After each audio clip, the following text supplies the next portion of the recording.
Kill You or Kiss You, a Dramione fanfiction, Chapter 2. The silence between them is so thick she feels like she's choking on it. She leans against the wooden dresser as he takes a seat on her bed. The dresser creaks. Hermione ignores it in favor of staring Draco down. She's certainly not starting this conversation. He's the one that wanted to come in after all. If he doesn't have the guts to get to the point, then he may as well just walk right back out. So, and here goes the most awkward start to the most uncomfortable conversation to happen to anyone ever. What do you want? She repeats.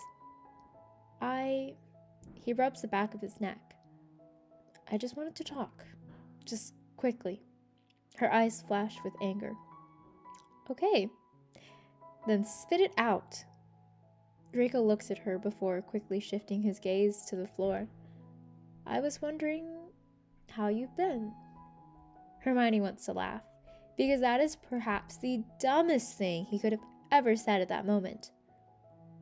How am I? Are you kidding me? I really have been wondering. This time she gives a humorless laugh. This is insane. You're insane. I'm not doing this if you're going to sprout nonsense. Despite her anger, he doesn't move from the spot on her bed. I'm glad you came on this trip. I was nervous to see you, he admits. Well, at least that's more of a step forward. Is that so? She replies, trying to keep her face blank and still. Yeah, he says. I've asked Ron and Harry how you've been the past couple years. Usually they give me some neutral, easy answer. Working, busy, and with enough time on your hands. Which honestly is all things I could have told them myself. What's the truth? Law doesn't really afford a lot of PTO time. You're also a workaholic, he points out. Her mouth tightens into a line. Also the truth. He looks at her solemnly. I know that he winces, not your favorite person on earth right now, she snorts, because that is certainly putting it lightly. But please, just humor me for a moment. Tell me how you are and what your life has been like since then. I think about it. I wonder if you're all right or stressed. She raises an eyebrow. And why on earth do you wonder about that? She can't possibly fathom wasting even more time on thinking of him and his present life. She had lost a mountain of her life years ago. There's no need to drag it out. Now she buries any of those thoughts of him deep into her mind, locking them up behind a steel door with a key thrown away. Some may say it's rather unhealthy, that it's no way to cope, but Hermione would argue that it's gotten her this far, so gotten her the success, gotten her focus back, gotten her back on her own 2 feet again and standing tall. Draco gives her a watery smile, eyes finally lifting to meet her. The gray buries deep in, like he's trying to really see her again. You were 2 years of my life, and despite what happened, it's not like I wanted to be strangers. Well, she didn't expect that. Well, there's nothing we can really do about it now, can we? She says stiffly. If that was even possible, Draco looks like he shrinks down even more. No, there isn't, he admits. But I'd like this weirdness between us to be a little less aggressive. Even for just this week, I'd like to be friends. Well, friendly again, if you'd be willing. His gray eyes look so much lighter now, like he's just a child pleading with her, and she feels the tickles of a past version of her who would have melted at the sight. Fine, she lets out, and he sighs in relief. But don't get it twisted, she says sharply. I still don't like you. You have every reason not to, he says. She faces him with a hard stare. Don't cross the lines. I'm doing this for the sake of our friends and their comfort, and to get this over with. Don't text me when we leave. Don't call me. Don't stop by. I don't want to see your face. Is that abundantly clear? He stands up, looking her dead in the eyes with something that she can't quite read, and isn't quite sure if she would even want to. Crystal, he replies. Draco finally leaves the room. Hermione's watchful gaze follows his back as it disappears and the door shuts with a soft click. Leaning her back against the door, she sighs and scrubs a hand down her face. Her skin is dry. He distracted her from her skincare routine, and now it feels scaly and uncomfortably tight. She lets out a small laugh at this. It's fitting to how she's feeling inside, really. All the fight has drained out of her, no longer in fight or flight mode, but in some depleted state. One which makes her want to melt into the door and never get up. Oh my god, she tells no one as she succumbs to the floor. Her sleep is restless, unsurprisingly. She tosses and turns and flips her pillow about 15 times. Her mind is buzzy with hushed whispers of the past that are heavily competing with the anxious thoughts in preparation for tomorrow. Hermione's never been the easiest sleeper, as her parents used to complain from how much of a fussy baby she had been, and adulthood hadn't really brought much solace. But the blinking red 4:28 a.m. feels like it's laughing at her face, and she huffs and slams the pillow over her head like it'll knock her out. Shockingly, it doesn't, and for the first time in a long time. She has to push back all of the floating memories that she's fought so hard to ignore. They rush in like waves, drowning her in feelings she doesn't want to feel but can't seem to figure out how to get rid of. She's choking in them with no reprieve. It's no wonder she's acting cranky the following day, stomping into the kitchen with her bushel of curly hair and her silk pajama set. Harry's awake, and upon recognizing her deadly grimace, wordlessly pours her a steaming cup of coffee that she downs like she's on fire. Happy day, Harry says a few minutes later, bringing his own mug to his lips to cover the cheeky smile. You suck, she gruffs. He laughs at that. Yeah, but you're not really the best judge of character right now, he replies. Not the point. Sure it isn't. Hermione's never had siblings, but she assumes that this is what it's like. She wants to hurl the mug at him. She also wants to break down and tell him about last night and how Draco came to talk to her and how she couldn't sleep and how now she wants to run far, far, far away now. I see you two are up. Speak of the devil, and shall he appear and all that? Good morning, Harry says cheerfully to Draco. Hermione only nods in acknowledgement. I made some waffle batter before I took a shower, Draco says. As he steps towards the fridge, the water droplets fall off of his hair and drip to the floor. Hermione scowls. Draco pretends not to notice. It's just been sitting for a bit so I can start making breakfast. Thanks, Harry says, heading to the cupboard to grab whatever mix-ins he and Ginny probably wanted. Hermione takes it as her cue to head back to her own room to get ready. It takes quite some time, as her curls are so unruly. She has to take a shower to get them reset again. And with that comes every styling product that has ever been made ever. Even with her charmed makeup bag, it is still a lot. And the silence is too much to handle, so she plays her music as loud as she can, trying to focus more on scrunching her hair with mousse than the images of Draco with his hair all wet, sticking to his forehead and in dark blonde clumps. They're so soft, she knows, because he's always used a very nice conditioner that smells like apples. When she starts to hear more chatter coming from the kitchen is when she's brave enough to join the group. Everyone is talking and laughing, sitting at the table, eating some kind of flavored waffle. She takes her own unofficially assigned seat, only to look down in surprise at a full plate in front of her. It's pumpkin cinnamon. The low voice behind her sends a sharp shiver up her spine, making all the hairs on the back of her neck stand up, forcing her to grit her teeth to stay still. With a heart attack of butter, of course. That sneaky little... She whips around with fire in her eyes and a very mean glare. Be quiet, she snips at him sharply, but his only response is a freaking smirk. How is this supposed to help the weirdness? He is such a menace.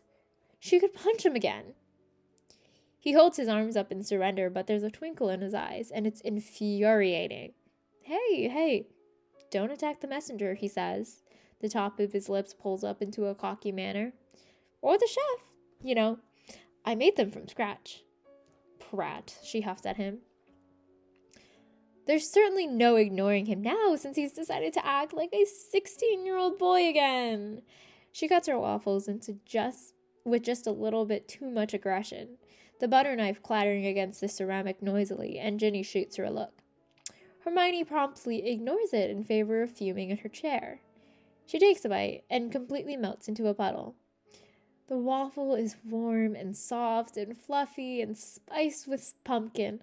It's buttery and indulgent with the strongest taste of cinnamon lingering on her tongue. It's so good, and Hermione can't even bring herself to hate it. She sips her coffee down and devours her breakfast, easing into the easy exchange of teasing Ron and glaring at Harry when he says some sarcastic thing. She can feel the weight of gray eyes staring at her, but refuses to give in and look back.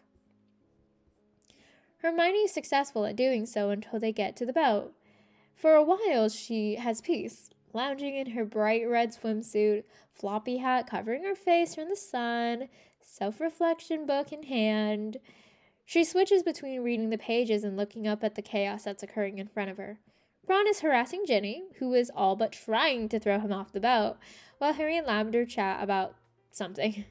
And Draco is far, far away, as he is driving the boat. The summer heat is heaven on her skin, and the splashing water droplets are a reprise from the heat. She looks up at the sky, feeling the sun warm her face.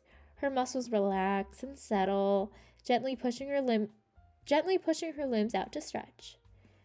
It's like every ounce of tension that has been melted out of her body, dripping away like candle wax till her rough edges are smoothed over, and her walls are softened and slumped. She closes her eyes, basking in the moment, and takes in a deep breath. You seem comfortable. Maybe, if she keeps her eyes closed, she could just pretend that it isn't his voice that she is hearing. Even though they aren't touching, she swears she feels the heat of his skin separately from the weather. She feels scorched by him, just sitting by her, existing by her. It used to feel like a campfire, a licking sensation of feeling alive and warm, but now it just feels like a flame overtaking her. He no longer brings her comfort, but pain. I'd be more comfortable if you were to leave, she says, she finally settles on saying. She hears him laugh again. But then who would make your favorite waffles for you? She doesn't want to say that it impresses her that he still remembers. Me and my waffles have gotten along quite well without you for the past 3 years. This time, she lowers her head to fix him with a stare. He's only barely smiling. I'm sure you have, he says, honesty clear in his voice. He leans forward towards her. She leans back. What book are you reading? An irritated expression paints its way onto her features. What do you really want? Draco looks at her. I'm just interested in what you're reading. It's not a biography or a memoir. I don't just read biographies and memoirs. I have varied taste, she says defensively. Well, it's news to me, he says plainly. She starts to open her mouth to shout at him, to tell him to leave her alone again, but is stopped before any sound can come out. It is new to him. She used to pick up the same genre of books over and over, but after him, she's made so many changes she forgot that books were one of them.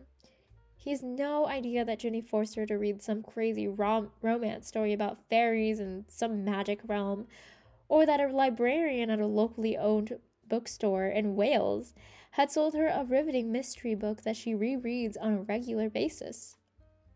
There were so many changes she made, so many ways she's different, and he never saw any of them. He has no idea who she's become, and books are just only the start. I like them now, she ends up saying. Her face feels a bit flushed, and she's not sure if it's a growing sunburn or something else. It's interesting. I sure hope so. The titles always seem too cliche to me, Draco says. Hermione scoffs at him. Oh, come on, she laughs. You're a living cliche. 182 centimeters, blonde, rich, works in fiscal accounts. Must I say more? His lips pull up in a pout. It's part of my charm, he almost whines. It really isn't. Hermione laughs and shakes her head at him. He's pulled his lips back in a childish pout as if that was going to convince her. Tell me more about the books that you read now. It's spoken like a demand, so she doesn't really reply right away. Instead, she just raises an eyebrow at him, who looks like he'll just patiently wait until he gets what he wants. I like mystery. Ginny drags me into romance sometimes. Shocking, she laughs. Totally. I've read some sci-fi books, the ones with like lasers and battles and ships and space, but like I don't really like them. I do like history books. Still a fan of those. I read a really great one about the rock industry. Awfully good, read that one. Interesting. Hermione shrugs. Yes, well, I do suppose you do have some changes to keep up with. What other changes? Draco looks more alert now than she's ever seen him in school. In fact, she hasn't seen him like this for years. It makes her duck away, hiding beneath her sun hat. Just little things. I'm a lawyer now, as you know. I travel a bit more, bake a little more. I moved recently, have a nice little cottage with the cutest personality, she tells him. A little older than some other witches like, but I think it's perfect. I've gotten a little bunny. She's just the sweetest thing ever and has been staying with Hannah and Neville. Sounds perfect for you, Draco says softly. Hermione looks at him before the sensible part of her brain can sound the alarm to dive off the boat. He looks gentle. It's so familiar it almost hurts a little. But you still love cinnamon pumpkin waffles drowning in butter, he says, and flicks the brim of her hat, making her frown. And you still hate the sun in your eyes. Somehow, he moves closer to her without her noticing. You take your coffee black when you wake up, but add milk and sugar once you've woken up. I bet you still have that sunflower mug. She tries her best to not react, so he can't get confirmations, but somehow he read through her ways and smirks in triumph. There's some things that haven't changed. She has no idea what to say. He's rendered her speechless. Hermione pulls herself back, clutching her hat to cover more of her face. Well, there's other new things, he says. Tell me about them then, he replies. Take your time, but I want to hear them. Draco gets up and catches a beer from Ron, acting as if he wasn't avidly trying to invade her personal space.